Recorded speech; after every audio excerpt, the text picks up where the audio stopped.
Thank you to my colleagues. So first, I just want to give a shout out to my colleagues who are here. Councilmember Tiffany Caban, Councilmember Lincoln Ressler, Councilmember Chiose, Councilmember Crystal Hudson, Councilmember Rita Joseph, Councilmember Pierrita Sanchez, Councilmember Alexa Aviles, Councilmember Natasha Williams was also here. And we have all called for a permanent ceasefire.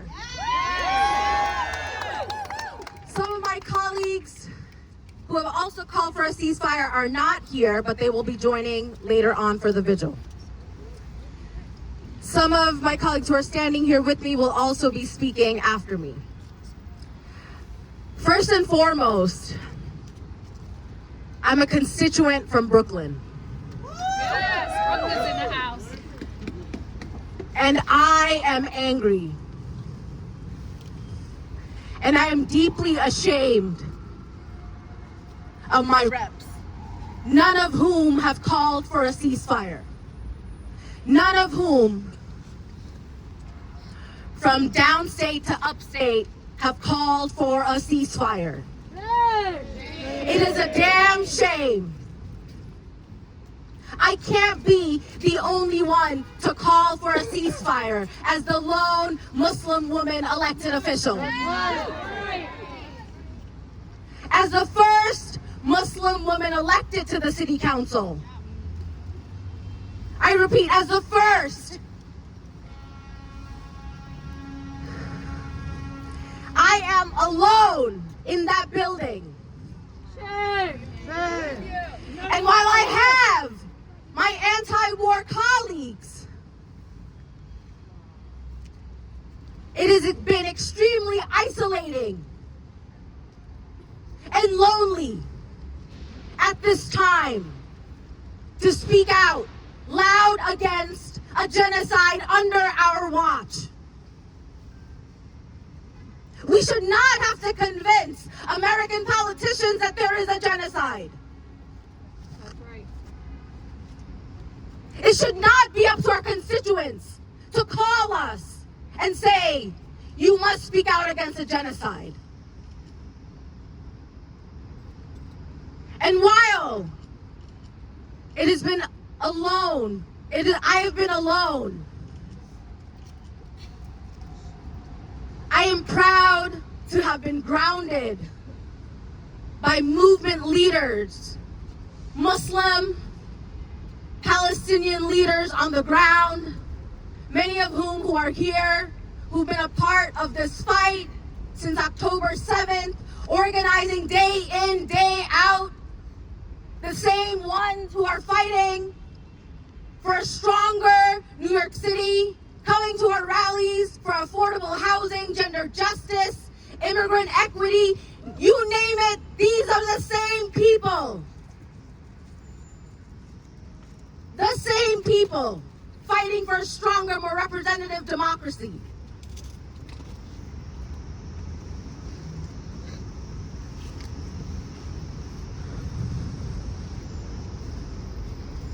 So I won't be stifling how you lead us.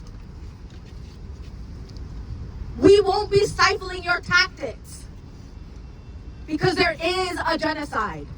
There are taxpayer monies going into funding the death, the murder of thousands of Palestinians every single day. As elected officials, we have the responsibility, the obligation to have the moral courage to call for what we know is right, a permanent ceasefire.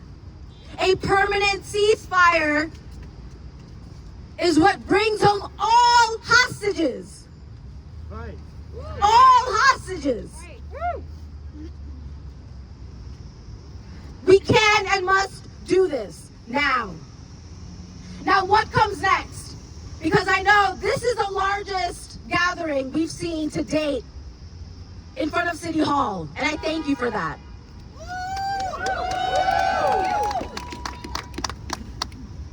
Ramadan coming up. We gotta boycott the mayor's iftar.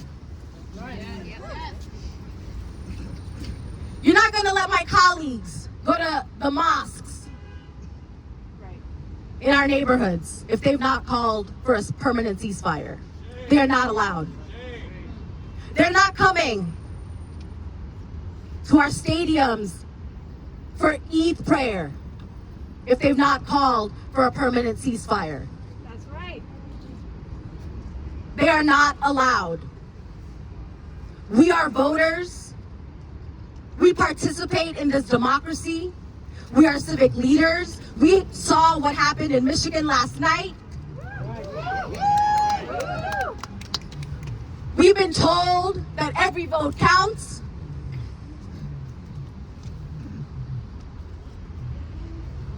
We know what that means.